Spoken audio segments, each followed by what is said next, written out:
압도적 뉴스 콘텐츠 3프로 뉴스룸입니다. 안녕하세요, 이주호 기자입니다. 안녕하세요, 권순우 기자입니다. 꼭 이거 그 전 코너 끝나면 끝났다 하고 나가시는 분들 계시더라고요. 예. 근데 여기서 끝난 사람 가지고 얘기해봐야 그분들은 안 듣습니다. 그러네. 지금 이주호 기자 뭔 얘기하고 있었는데 시청자분들은 모르실 텐데 뭐 명앵커 연예인 아니냐 그랬더니 뭐 우리는 결혼을 해서 연애를 못하죠. 뭐 이런. 에이거. 일부러 방송에서 얘기 안 했잖아요. 재미없는 거 아니까. 그걸 꼭 굳이. 우리 계신 분들하고 재밌게 이야기 나누면 좋지 않을까 싶어요. 오늘은 신나게 농담을 해도 되는 오른 날. 오른 날은 좀 재밌게. 오른 정도가 아니라 급등 날. 많이 오른 날. 네, 코스피가 2.34% 올랐고 코스닥도 3% 넘게 올랐습니다. 뭐 SK하이닉스 8% 넘게 올랐고 엔솔은 3% 넘게 올랐죠. 그 LG엔솔 배터리 확실히 배터리하고 반도체 오르니까 코스피 코스닥 그냥 지수가 쫙. 근데 이게 SK하이닉스는 8% 넘게 올랐는데 삼성전자는 1.5% 올랐어요. 그러면서 지금도 제 단톡방에 지금 주로 얘기 나누고 있는 게 삼성 왜 이러냐.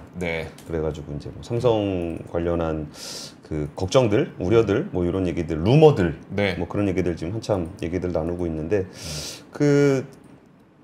오늘 젠스랑 CEO가 뭐 엔비디아가 TSMC 쓰는 거 뭐 딴 것도 쓸 수 있다 뭐 이런 얘기를 좀 했잖아요. 그래가지고 그거를 뭐 호재로 보시는 분도 있나 본데 제가 보기에는 완전 악재였던 것 같거든요. 그러니까 그때 뭐 굳이 TSMC를 쓰는 이유는 근소한 차이가 아니라 엄청난 차이로 세계 최고이기 때문이다. 라고 얘기했어요? 예. 그러니까 뭐 필요하면 딴 거 쓸 수 있다라는 얘기는 뭐 필요한데 안 쓸. 그쵸. 이유도 없고 이게 참 삼성이 이러면 안 됩니다. 이게 좀 비슷한 수준이라든지 그러니까 이른바 콩고물이라도 좀 주워 먹을 수 있는 그게 TSMC 캐파 꽉 차면 그러면 이제 삼성 간다 뭐 이런 게 있었잖아요. 그런 콩고물이라도 좀 얻어 먹을 수 있는 정도 수준은 돼야 되는데 그 수준이 엄청 높은 수준인 거죠, 사실은. 그렇죠.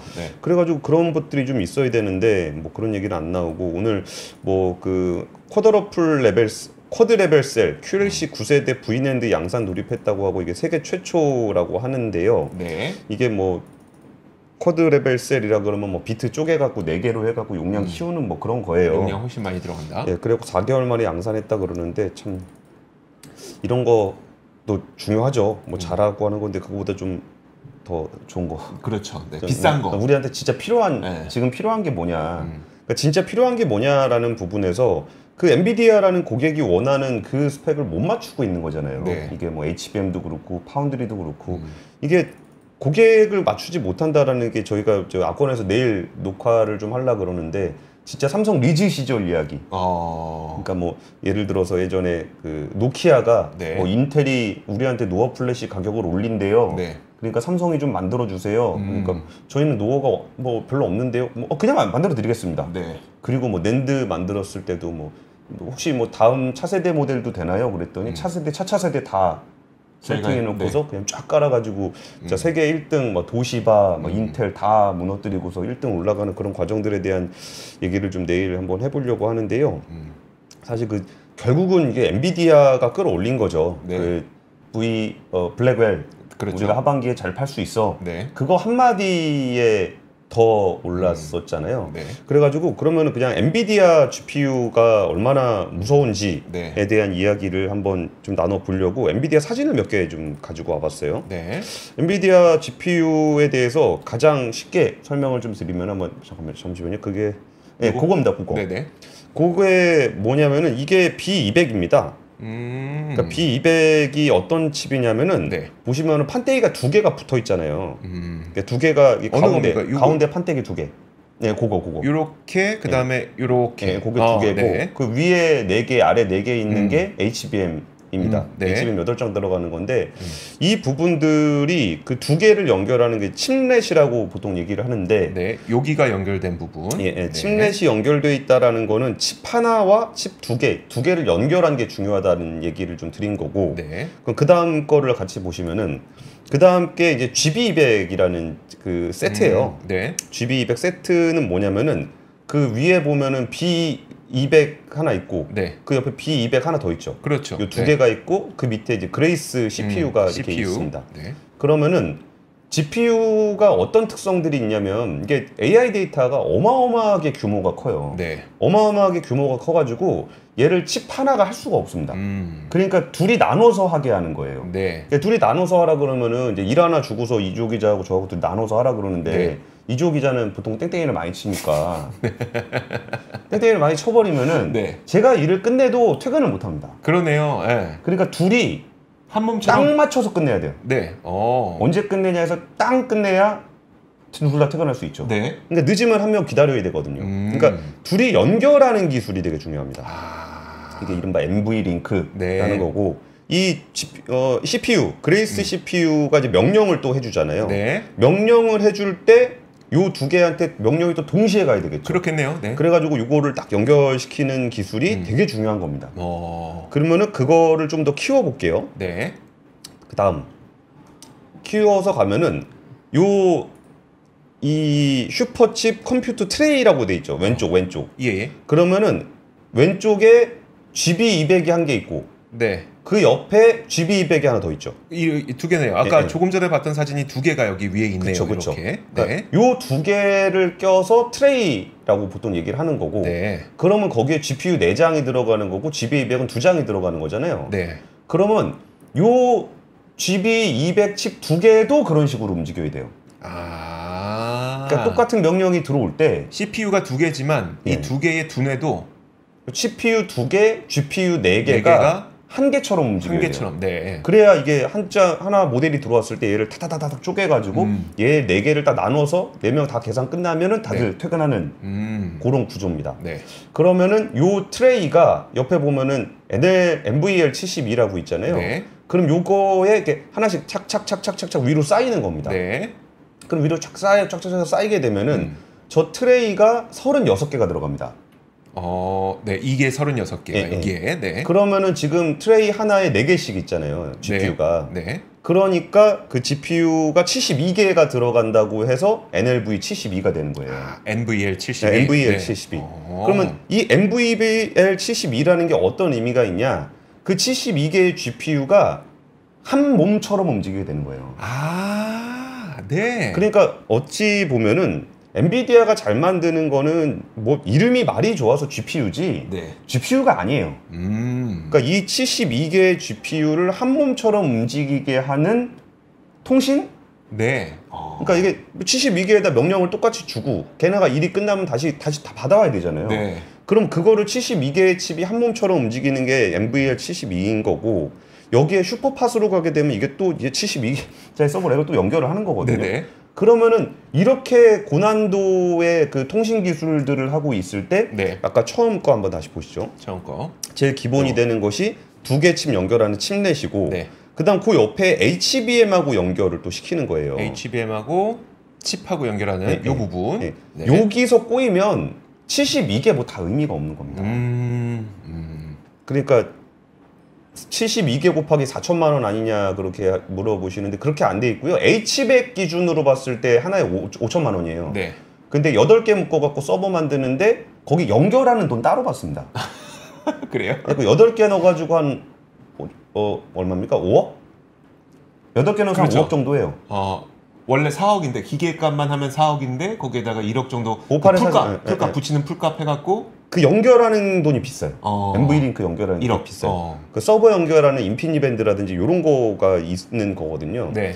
그럼 이래버리면은 뭐 그런 겁니다. 뭐 GPU 말고 CPU를 뭐 AMD라든지 뭐 인텔 거 쓰려면 네. 써도 되는데 그 칩 이름 그 이름이 이제 그 B200 서버가 있어요. 네. B200 서버에는 CPU 딴 거 낄 수 있습니다.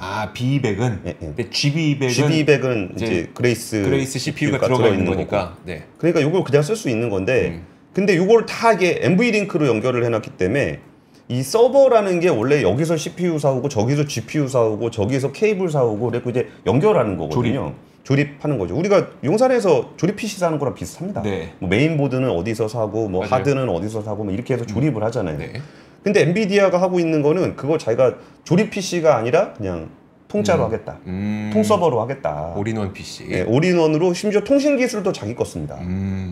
그러니까 원래 통신 기술이 좀 표준화가 돼 있어야 얘 것도 쓰고 제 것도 쓰고 제 것도 써가지고 이거를 이렇게 연결을 시켜서 쓸 수 있잖아요. 그렇죠. 네. 근데 그냥 통신 기술 자체를 본인 걸 써버리니까 솔직히 뭐 삼성전자가 뭐 제덱 표준, 원래 표준에 맞는 HBM을 못 만들진 않아요. 네. 근데 엔비디아에 안 맞는다는 거지. 아, 네. 근데 엔비디아에 안 맞으면 팔 데가 없습니다. 그렇죠. 네. 그래가지고 이게 지금 이런 판이 돌아가고 있는 상황에서 그 HBM이 여전히 못 들어가고 있고 HBM3 정도를 하고 있다라는 것, 그리고 이 생태계 안에 들어가 있는 기업들의 어떤 해자가 네. 굉장히 공고하다라는 거를 그 이번에 SK하이닉스가 8% 넘게 올랐던 것과 이 좋은 분위기에서 삼성전자가 1.5%밖에 못 오른 게 좀 투자자들이 이미 시장은 그렇게 판단을 하고 있구나 라는 부분을 좀 알 수 있었을 것 같아요. 그래서 보시면은 엔비디아가 뭘 잘 만드냐라고 얘기하면은 진짜 그냥 뭐 GPU 잘 만드는 회사지요라고 하면은 뭐 조금 뭐 뉴스 좀 보는 사람, 네. 통신 기술이 뛰어나죠 하면은 어디 가서 좀 잘난 척 좀 할 수 있는. 술자리 가서 야, 너 모르지? 그건 말이야. GPU가 중요한 게 아니라 GPU가 GPU를 연결하고 엉멍처럼 할 수 있는 움직이는 통신 기술이 중요한 거야. 이 정도 대주면은 술자리에서 한 2분 정도 잘난 척 하시기 좋지 않을까 싶습니다. 자, 이제 추석 다가오지 않습니까? 예. 추석 다가올 때 이제 거기서 이제 아는 척하기 좋은. 예. 그럼 오늘 배터리는 왜 올랐나요? 배터리. 자, 이런 뉴스가 있었습니다. 이게 사실 오늘 당장 터졌다기보다는 어제 오늘 사이에 이제 몇몇 외신과 중국 보도를 통해서 나온 얘기인데, 중국의 일부 리튬 광산 공장이 가동을 중단했다는 소식이 있었어요. 예. 일단 그래서 우리나라에서 자료를 제공하고 있는 리튬 가격이 어떻게 변했는지를 한번 보니까 아직 뭐 리튬 가격이 반등하는 그런 모양새는 보이지 않고 있더라고요. 한번 보시죠. 이거는 우리 한국자원정보서비스에서 매일매일 리튬 가격을 체킹하고 있지 않습니까? 여기에서 나오는 이 자료에 따르면 아직 반등을 보이고 있진 않는데, 중국 매체들이 어떻게 보도를 했는지 보니까 일단 장시성 이춘에 위치한 CATL의 리튬 광석 공장이 현재 채굴 활동을 중단한 것으로 확인했다라는 보도를 했습니다. 그리고 중국 이 한 매체에서만 나온 게 아니라 중국 매일경제신문도 마찬가지로 CATL 이춘 현지 공장 관계자가 11일에 공장 가동이 이미 중단된 상태라는 발언을 또 보도하기도 했고요. 제일제경신문에서도 CATL 관계자가 최근 탄산 리튬 시장 상황에 따라서 이춘 공장의 생산 일정을 조정하고 있다. 어쨌든 뭐 다양한 발언들이 나오고 있습니다만 그 CATL의 이춘 공장이 현재는 가동이 중단된 상태로 확인이 되고 있습니다. 그 UBS가 내놓은 리포트에서도 CATL이 지난 10일에 이춘 공장 가동을 중단하기로 결정했다라는 멘트가 보고서에 나오기도 했습니다. 그래서 다양한 곳에서 이런 CATL 이춘 공장의 가동을 중단했다는 소식이 여기저기 담기고 있는 거 보니까 거의 사실에 가깝다는, 사실이 맞을 것으로 보입니다. 그러면 이 이춘 공장이라는 곳이 어디인지를 보니까 연산 20만 톤 규모의 대형 리튬 공장에 속하는데요. 이게 작년에 1공장이 완공이 된 건데, 작년에 완공됐으면 이제 겨우 1년 정도 운영한 거잖아요. 1년도 안 돼서 거의 무기한 조업 중단에 돌입하게 되는 거니까 뭔가 상황이 좀 안 좋다는 걸 느낄 수가 있겠죠. 그러면 왜 가동 중단을 했는지 그 이유를 보면은, 이 이춘 공장이라고 하는 곳이 UBS의 분석에 따르면 일단 채굴 난이도가 좀 높은 공장이라고 합니다. 그래서 여기에서 여기에서 손익분기점을 넘으려면 탄산 리튬 가격이 톤당 89,000 위안은 돼야 된대요. 근데 지금 중국 탄산 리튬 가격이 거의 73,000 위안인가 해갖고, 만약에 73,000 위안에 팔 수 있는데 89,000 위안에 비용이 들면 팔수록 손해가 되잖아요. 그래서 생산할수록 손해보는 상황이 계속 이어지다 보니까 결국 무기한 생산을 중단했다라는 해석이 나오고 있습니다. 근데 이 리튬 이춘 광산 공장이 가동을 중단하게 되면 한 달에 5,000톤에서 6,000톤 정도의 탄산 리튬 공급이 감소할 것이라는 게 UBS의 분석이거든요. 근데 이게 어느 정도 물량이면 중국 전체 탄산 리튬 생산량의 8% 정도에 해당하는 물량이라고 UBS 측에서는 보고 있습니다. 그러다 보니까 전체 물량 가운데 8%가 생산되지 않는다면 단기적으로는 이제 결국은 탄산 리튬 가격이 반등할 수 있다고 UBS 측에서도 좀 전망을 하고 있는 상태고요. CT에서도 그런 전망을 내놓고 있습니다. 양극재 실제 생산 파이프라인이 전월 대비 6% 증가할 것으로 기대되는 시기가 바로 9월이나 10월과 같은 성수기인데 예. 여기에 이제 생산 가동 중단이 나오게 됐으니까 리튬 가격에 대한 단기적인 가격 상승은 나타날 가능성이 있다는 것도 이제 CT에서 분석한 내용이고요. 이 덕분에 리튬 재고 처리 과정도 가속화될 것이다라고 CT에서는 분석하고 있습니다. 최근 그 리튬 가격이 하락하면서 이런 분석들도 꽤 많이 나왔었거든요. 결국 리튬 가격 하락한 덕분에 배터리 가격 내려갔고 그것 때문에 전기차 가격이 떨어지게 되면서 캐즘을 좀 극복할 수 있는 한 가지의 수단이 되지 않았느냐 이런 분석도 있고 이 덕분에 ESS 요즘에 태양광 발전 설치하면서 그 옆에 ESS 설치 많이 해야 되잖아요.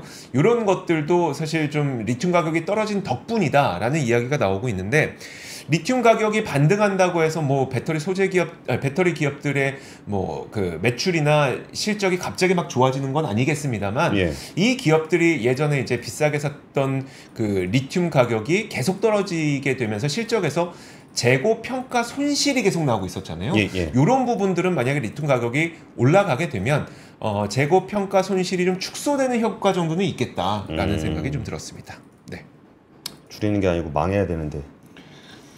그러니까 남의 나라 기업이라 막말하는 겁니다. 네. 이게 과잉 투자를 하게 되면은 네.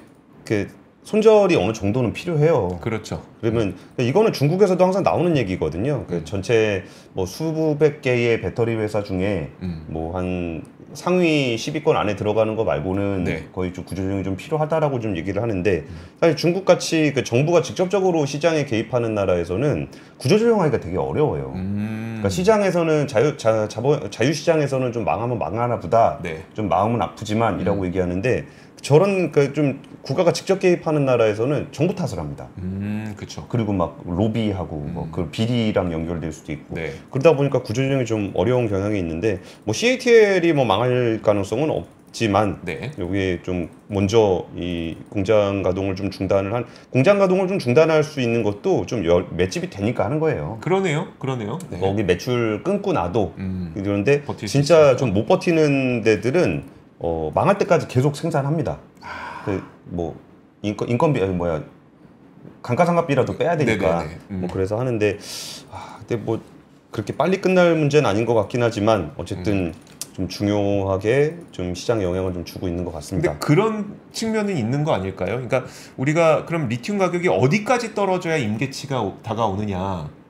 에 대한 부분에 있어서는 이 정도 부분 넘어가게 되면 그러니까 이것보다 더 떨어지게 되면 이렇게 문제가 생기는 기업들이 나오는구나라고 하면서 여기에서 이제 속도 조절이 일어나는 그런 효과는 있는 거 아닙니까 그러면? 그러니까 뭐 있는 거죠. 네. 거기서 뭐 어디가 손익분기점이냐라고 했을 때 톤당 뭐 89,000위안 대충 9만 위안 선 밑으로 내려가면 좀 어렵다라는 건데 그것도 뭐 회사마다 좀 다른 격이 있을 거고 이게 말씀드렸던 것처럼 이게 치킨 게임으로 가게 되면은 별 의미가 없어집니다. 네. 그럼 그 다음에 실탄 얼마나 들고 있느냐 게임이 되는데 어쨌든 오늘 같이 장 오르는 날 올랐으면 이게 이제 2차전지 쪽까지 같이 올려준 거는 뭐 고마운 거죠.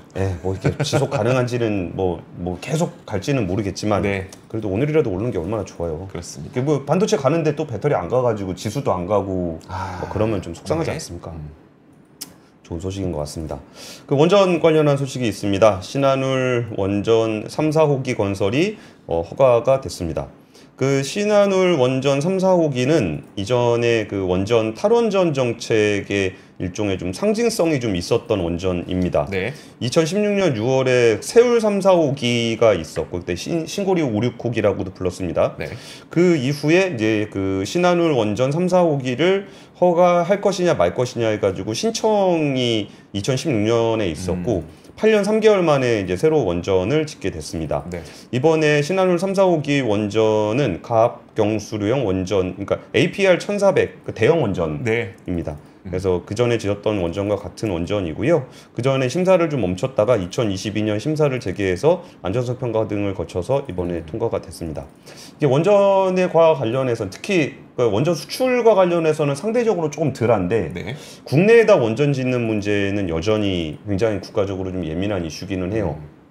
근데 그 부분을 뭐 국민적 합의라는 뭐 이름이 됐든 아니면 공론이 됐든 뭐가 좀 얘기가 필요할 것 같은데 한번 좀 생각을 해봐야 되는 부분들은 그 이전에 원전 심사를 중단했던 때하고 네. 지금하고 또 상황이 좀 많이 달라져 있다라는 것도 우리가 생각해 볼 만한 것 같아요. 예컨대요. 예를 들어서 유럽에서 텍소노미의 이제 네. 그 고준위 방패장 문제를 어떻게 좀 해결을 하는 조건으로 네. 그 텍소노미의 원전을 좀 넣어주기로 한 측면이 있어요.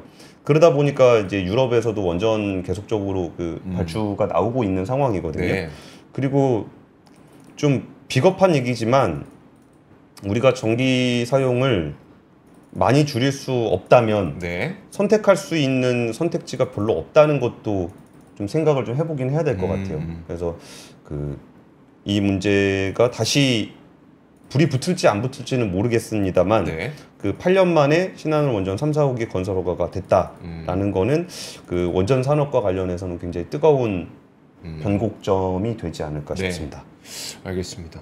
그게 이제 그 현지, 그러니까 건설 짓는 지역의 주민들과의 마찰뿐만 아니라, 그리고 이게 혹시라도 정치적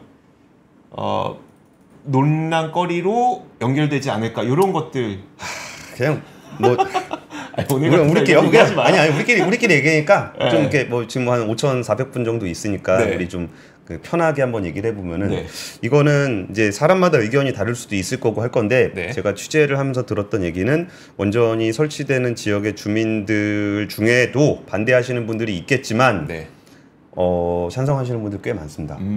왜냐하면 원전 들어가게 되면 지원금이 많아요. 네. 그리고 오히려 원전에 반대하는 분들은 지역 주민들 사보다는 네. 그쪽에 대한 어떤 철학을 가지고 계신 분들이 훨씬 더 많습니다. 네. 그리고 이제 방패장 문제 같은 경우도 의외로 어용일지언정 네. 지역 주민들의 어떤 투표라든지 탄원서 같은 걸 보면은 지역 주민들은 원하는 경우가 꽤 있습니다. 물론 그거는 좀 지원금하고 연결된 네네. 이야기죠. 그래서 그게 지역 주민들이 엄청나게 강하게 반대할 것이다라는 거는 그렇게 단정적으로 얘기할 수는 없습니다. 네. 알겠습니다. 자, 그리고 다음 뉴스 한번 볼까요, 그러면? 다음 뉴스 온라인 쇼핑? 네, 온라인 쇼핑. 오늘 그 중소기업 중앙회에서 그 백화점과 대형마트에 입점한 중소기업들 있잖아요. 예. 중소기업들을 대상으로 실태조사, 그러니까 입점 중소기업의 거래 실태조사를 했는데 사실 전 여기서 가장 인상 깊었던 게 뭐였냐면 온라인 때문에 그 대형마트를 사람들이 안 가니까 예. 거기에 입점돼 있는 중소기업들도 힘들더라. 그 포인트를 좀 한번 이야기를 나눠보고 싶었습니다. 예컨대 이게 뭐랑 비교해 보면 좀 좋을 것 같냐면 예를 들어서 예전에 이제 우리 나이키 관련 콘텐츠 한번 했었잖아요. 예. 그때 영국의 이 JD 스포츠라고 해서 우리나라에도 한번 입점됐었던 그 JD 스포츠라고 있어요. 그 쇼핑몰에 가면은 이제 스포츠웨어랑 신발들 팔았던 그런 데인데 영국의 JD 스포츠에서 야, 나이키 니네 제품을 너무 못 만들어서 물건이 안 팔려 라는 불만을 했었는데 이것도 비슷하게 요즘 오프라인을 잘 안 가고 온라인으로 자꾸 사람들이 구매를 하다 보니까 오프라인 백화점과 오프라인 대형마트에 입점해 있는 중소기업들이 우리 거 잘 안 팔려요. 이런 일들이 발생을 하고 있다고 합니다. 자, 그래서 온라인 유통 성장 때문에 대형마트 매출이 감소한 것으로 느껴지십니까? 라고 질문을 했거든요. 자, 화면 함께 보시죠. 그 중에 80%의 입점업체들이 60%는 다소 영향을 준다. 그 다음에 20%는 매우 영향을 준다. 그래서 온라인 때문에 잘 안 팔려요 라고 하는 응답이 거의 80%에 달했다는 것을 볼 수가 있고요. 그리고 대형마트에 입점했던 중소기업의 40% 정도가 대형마트를 통한 2023년 매출 규모가 전년보다 감소했다고 응답을 해서 매출 규모가 늘었다는 응답이 10% 정도밖에 안 됐었는데 거의 4배 정도가 줄었다. 작년에 비해서 매출이 줄었다. 라고 4배 정도의 그 입점업체가 대답을 했습니다. 그리고 또 하나 뭐가 있냐면 그러면 그 대형마트가 온라인 때문에 줄어든 이 부분을 해소하기 위해서 대책을 갖고 있는 것처럼 보이십니까? 입점업체들, 중소기업한테 당신들이 지금 입점해 있는 대형마트가 뭔가 대책이 있는 것 같아요? 라고 물어봤더니 있을까요 그게? 그러니까 지금 대형마트가 중소기업 입점업체들을 대상으로 뭐 대책을 해주냐? 네. 지금 특별한 대책이 없다는 게 25%. 근데 기존 거래를 하고 있는 온라인 유통, 오프라인하고 온라인 같이 하잖아요. 그쪽에서 좀 늘어났다가 34%. 그리고 온라인 없었는데 신규 온라인 유통 거래선을 확보해서 좀 하고 있다는 게 33%. 이제 이런 걸 보면서 제가 무슨 생각이 들었냐면, 사실 요거는 그러니까 중소기업 중앙회에서도 지적한 내용이긴 한데, 지금 요즘에 온라인 플랫폼 경제 굉장히 경쟁이 활발하게 일어나고 있잖아요. 그러다 보니까 많은 오프라인에 입점하고 있는 중소기업들의 매출 감소도 나타나고 있는 거고, 그렇다면 결국 오프라인 유통 대기업들이 본인들의 경쟁력을 강화하기 위해서 여러 가지 전략들을 많이 사용하고 있을 텐데, 여기에는 분명히 함께하고 있는 중소 입점업체들과 상생할 수 있는 방안이 포함돼야 할 뿐만 아니라 오프라인 유통 활성화에 대한 정책적 관심과 지원도 좀 필요한 게 아니냐라는 이야기도 나오고 있습니다. 사실 저는 이 부분이 좀 공감이 되더라고요.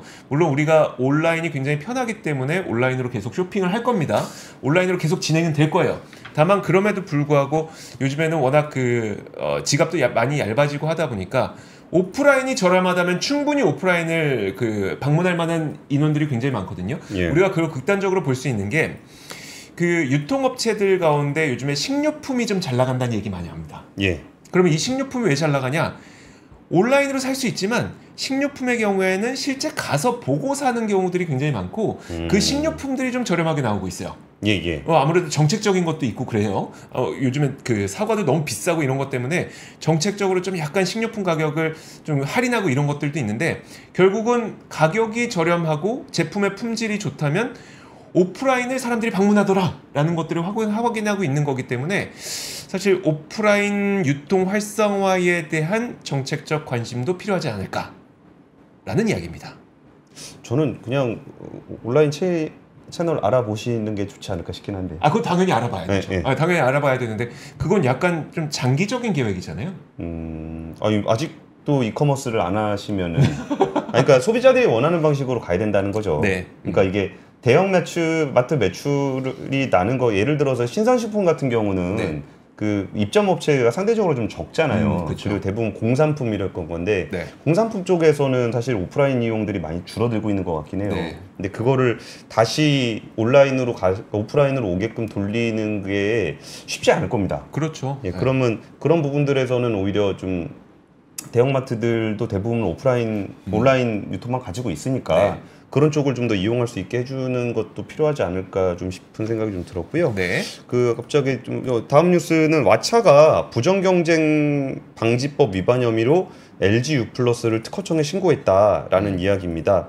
이게 추천, 평가 서비스를 베꼈다.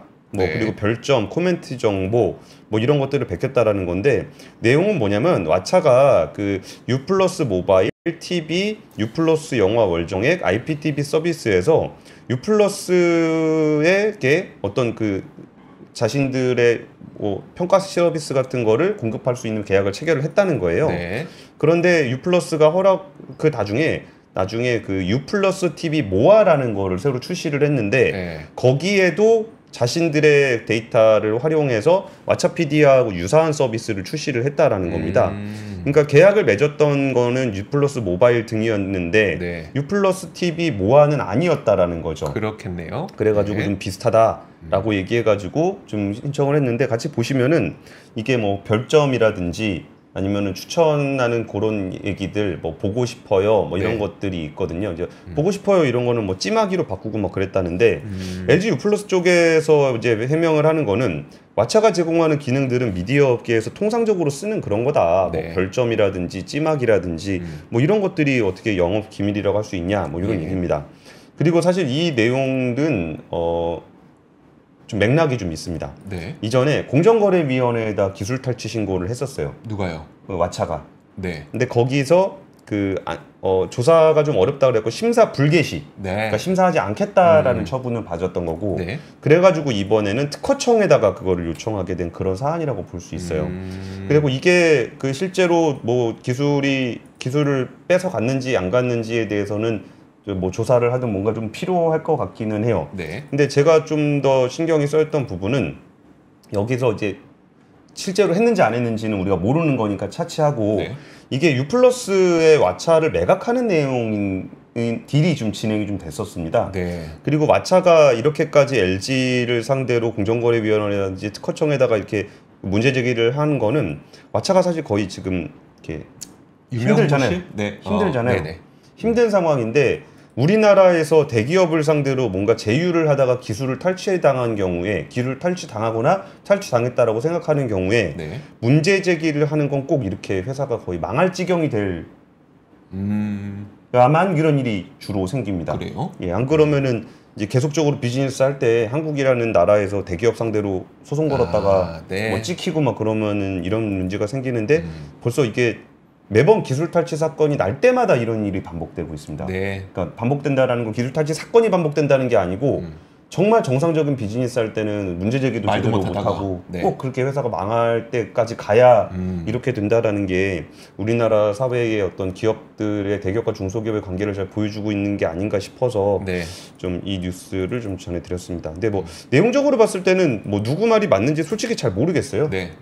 이게 밖으로 보여지는 디스플레이는 뭐 LG U+ 얘기가 맞아 보이기도 하고 네. 뭐 자주 보던 장면이잖아요. 그렇죠. 뭐 다른 OTT 들어가도 크게 다르지 않죠. 네, 네. 네. 근데 저거를 이제 구현하는 기술에서 또 어떤 부분들이 있는지는 네. 또 모르는 얘기여서 좀 더 지켜봐야 될 것 같습니다. 네, 알겠습니다. 자, 다음 소식은 단신 좀 간단하게 정해드리도록 하겠습니다. 그냥 이걸로 해서 얘기하시죠. 그럴까요? 네이버가 오늘 그 발표를 했습니다. 사우디와 AI 개발을 협력하겠다. 다시 말해서 아랍어로 된 초거대 언어 모델을 만들겠다라는 소식이 발표가 됐습니다. 사실 이거는 그 오늘 나온 거 이거 사진 한번 보시죠. 저는 좀 눈에 띄었던 게 두문불출하던 이혜진 창업자 GIO가 오늘 등장했습니다. 저기 와 여기는 최수현 대표 보이시죠? 최수현 예. 대표 그다음에 원래 옆에가 뒤에 서 김유한. 계세요? 아 저기가 없어서 그럴 것 같기도 하네요. 뭐요? 그러니까 정확한 롤이 애매하잖아요. 그러니까 글로벌 투자 오피서, 그러니까 글로벌 인베스트먼트 오피서라고 해서 그 우리가 GIO라고 부르는데 오히려 저기 같이 서 있는 사람이 누군가 좀 궁금하네요. 아 그러네요. 높은 사람들이 서 있는 건지. 그러니까 사인을 하는 노동은 이제 네. 사장들이 하고 노동은 사장이 하고 GIO는 이제 뒤에서 어이 잘했다 박수 쳐주고 어쨌든 그 이혜진 창업자가 여기 이 자리에 등장을 해서 저는 참 좀 인상 깊은 그런 느낌을 받았고요. 그러니까 개인이라고 해서 지금 사우디아라비아가 비전 2030을 실현하기 위한 AI 혁신 국제 협력을 도모하는 인공지능 컨퍼런스를 좀 열고 있잖아요. 사실 여기에서 또 엔비디아 관련된 이야기도 나온 거고 예. 그런데 여기에서 이제 우리나라 네이버는 결국 이 아랍어로 된 초거대 언어 모델을 만들겠다고 얘기를 하는 건데 사실 저기가 이 내용은 몇 차례에 걸쳐서 좀 말씀을 드렸던 것 같아요. 제가 예전에 이제 네이버 관련된 콘텐츠를 하면서도 지금 전 세계적으로 가장 크게 관심을 받고 있는 분야 가운데 하나가 특히 인공지능에서 소버린 AI다라고 이야기를 하면서 이 소버린 AI라고 하는 거는 결국 초거대 언어 모델을 만들 수 있는 국가도 있고 만들지 못하는 국가들이 더 많을 텐데 그럼 만들지 못하는 국가들은 무조건 오픈 AI라든지 아니면 다른 초거대 언어 모델을 갖고 있는 해외 기업들에게 과연 인공지능을 의존해야만 하느냐? 만약에 그렇게 된다면 국방이라든지 뭐 아니면 국가의 되게 그 민감한 정보라든지 이런 것들을 그들에게 미국에 있는 기업에게 아니면 영국에 있는 기업에게 그 정보를 제공해주고 그걸 학습시킨 다음에 그 서비스를 써야 되냐 이게 굉장히 불안하기 때문에 결국은 네이버가 취하고 있는 전략 가운데 하나가 그러면 LLM 모델을 수출하는 방식을 고려하고 있다라는 이야기를 많이 드렸었는데 거기에 대한 어떤 첫 발이라고 보시면 될 것 같습니다. 오늘 한 것도 이제 그 MOU 체결 발표이기 때문에 앞으로 해야 할 일은 많겠습니다만 어떻게 보면 전략으로 내세웠던 것들이 하나씩 좀 이루어지고 있는 그렇죠. 상황, 단계라고 볼 수 있을 것 같습니다. 좀 우리가 이렇게 그 라지 랭귀지 모델이나 AI를 네. 굉장히 미국 뉴스를 많이 접하면서 되게 미국 중심으로 생각을 많이 해요. 네. 그리고 이제 거기가 제일 기술적으로나 자본이나 제일 앞서가고 있으니까 거기를 바라보는 건 맞는데 그러면은 이제 그들끼리의 경쟁, 네. 그 오픈 AI하고 제미나이하고 경쟁해서 누가 이기면은 그게 뭐 내 주식의 문제가 아니라면, 네. 그럼 그래봐야 미국 기업들이 가져가는 거잖아요. 그런데 거기에 반해서 미국이 아닌 국가에서의 라지 랭귀지 모델과 관련해서는 관심이 많이 없는 게 사실이거든요. 그렇죠. 심지어 우리나라 라지 랭귀지 모델인 클로바 X 같은 경우도 많은 관심을 좀 못 받고 있잖아요. 네. 근데 그럼 거기서 사우디하고 하고 있는 프로젝트는 저는 꽤 유의미한 프로젝트라고 봐요. 이게 왜 그러냐면 사우디 아니라 다른 나라들도 네. 그러니까 미국의 그 오픈 AI나 구글의 제미나이가 이게 소버린 AI를 지향하지는 않잖아요. 그럼요. 거기는 전 세계의 어떤 모든 거를 통합하는 그런 인공지능을 추진하고 있으니까. 그럼 거기서 이렇게 아랍에미리트라든지 사우디라든지 이런 국가들은 그 미국 중심의 라지 랭귀지 모델에 대한 거부감이 좀 있습니다.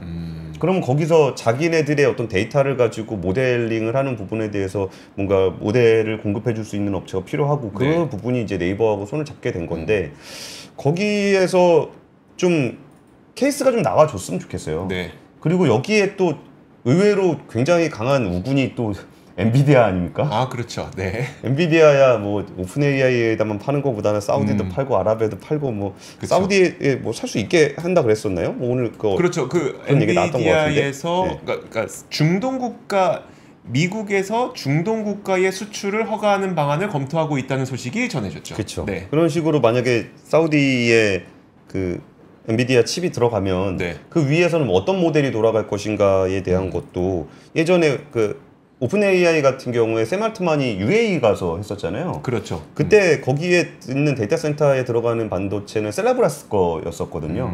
근데 그 잘 돌아가는지 잘 모르겠는데 어쨌든 그런 식으로 그 주류의 어떤 움직임들이 있고 네. 여기에 어떤 경쟁하거나 아니면 독자적으로 뭘 해보겠다는 움직임들이 같이 일어나고 있는 거라 이런 부분들도 좀 관심을 두고 보시면은 좀 흥미롭게 볼 수 있어요. 그러니까 엔비디아만 보셔도 재밌고 네. 엔비디아하고 싸우는 미국 기업들을 보셔도 재밌고 그럼 이제 미국 기업들이 아닌 방식으로 이제 라지 랭귀지 모델을 만들어가는 흐름들도 꽤 흥미롭게 좀 보실 수 있을 것 같습니다. 사실 저는 이거 LLM 모델 수출하는 거 처음 들었을 때부터 이거 좀 괜찮은데라는 생각을 좀 했었거든요. 그러니까 뭐 예를 들어 우리나라 사실 되게 간단하게 생각해도 우리나라에 있는 저의 집 주소만 하더라도 예.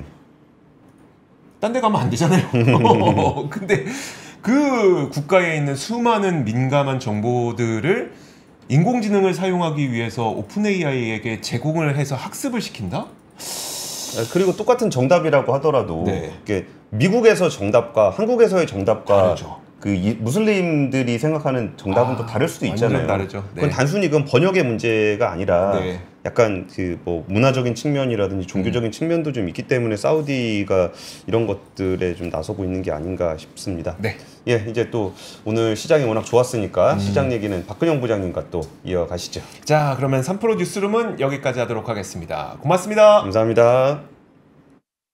박근영, 이선영, 사경인, 염승환 투자 마스터들의 세심한 케어로 건강한 투자 습관을 만드세요. 3프로 멤버십 3프로 앱에서 확인하세요.